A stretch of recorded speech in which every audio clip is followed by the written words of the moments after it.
आप सभी का स्वागत है हमारे YouTube चैनल शिव शक्ति धारा पर। आज की कथा संतोषी माता की कथा। चलिए प्रारंभ करते हैं। मन को शांति और जीवन के दुखों से छुटकारा पाने के लिए माँ संतोषी का व्रत रखा जाता है। शास्त्रों के अनुसार संतोषी माता की पूजा और व्रत लगातार 16 शुक्रवार तक किया जाता है।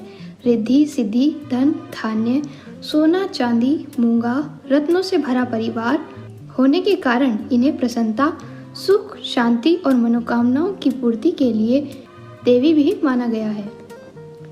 संतोषी माता व्रत कथा। एक बुढ़िया थी, उसके एक ही पुत्र था।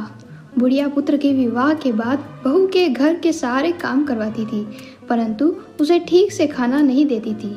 यह सब लड़का देखता पर माँ से कुछ भी नहीं कह पाता। बहू दिन भर काम में लगी रहती, उपले थापती, रोटी रसोई करती, बर्तन साफ करती, कपड़े धोती और इसी में उसका सारा समय व्यतीत हो जाता। काफी सोच विचार कर एक दिन लड़का माँ से बोला, माँ मैं परदेश जा रहा हूँ। माँ को बेटे की बात पसंद आ गई तथा उसे जाने के लिए आज्ञा दे दी। इसके बाद वह अपनी पत्नी के पास जाकर बोला, मैं परदेश जा रहा हूँ, अपनी कुछ निशानी दे दे। बहू बोली, मेरे पास तो निशानी देने योग्य कुछ भी नहीं है। यह कहकर वह पति के चरणों में गिरकर रोने लगी। इससे पति के जूतों पर गोबर से सने हाथों से छाप बन गई। पुत्र के जाने के बाद सास के अत्याचार बढ़ते गए। एक दिन बहू दुखी हो मंदिर चली गई। वहां उसने देखा कि बहुत सी स्त्रियां पूजा कर रही थी।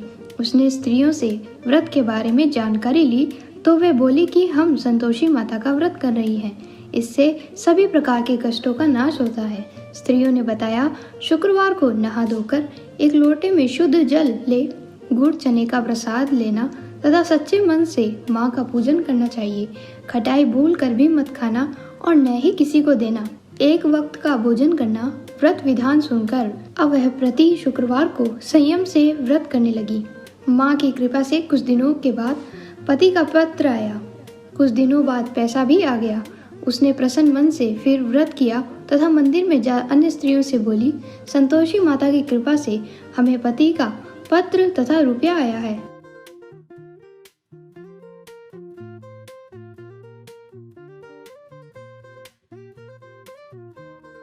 अब एक रात संतोषी माँ ने उसके पति को स्वप्न दिया और कहा कि तुम अपने घर क्यों नहीं जाते हो? तो कहने लगा, सेठ का सारा सामान अभी बिका नहीं, रुपया भी अभी आया नहीं है। उसने सेठ को स्वप्न की सारी बात कही तथा घर जाने की इजाजत मांगी, पर सेठ ने इनकार कर दिया। माँ की कृपा से कई व्यापारी आए, सोना चांदी तथा अन्य सामान खरीद कर ले गए। कर्जदार भी रुपया लौटा गए। अब तो साहूकार ने उसे घर जाने की इजाजत दे दी। घर आकर पुत्र ने अपनी माँ व पत्नी को बहुत सा रुपया दिए। पत्नी ने कहा कि मुझे संतोषी माता के व्रत का उद्यापन करना है। उसने सभी को न्योता दे उद्यापन की तैयारी की।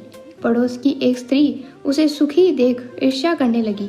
उसने अपने बच्चों को सिखा दिया कि तुम भोजन के समय खटाई जरूर मांगना।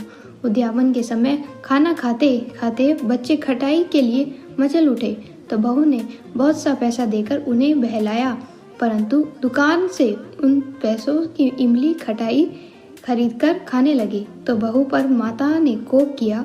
राजा के दूत उसके पति को पकड़कर ले गए तो किसी ने बताया कि उद्यापन में बच्चों ने पैसों से इमली खटाई खाई है। तो बहू ने पुनः व्रत के उद्यापन का संकल्प लिया। संकल्प के बाद वह मंदिर से निकली तो राह में उसका पति आता दिखाई दिया। पति बोला, इतना धन जो कमाया है उसका टैक्स राजा ने मांगा था। अगले दिन शुक्रवार को उसने फिर विधिवत व्रत का उद्यापन किया। इससे संतोषी माँ प्रसन्न हुई। 9 माह बाद चांद सा सुंदर पुत्र हुआ।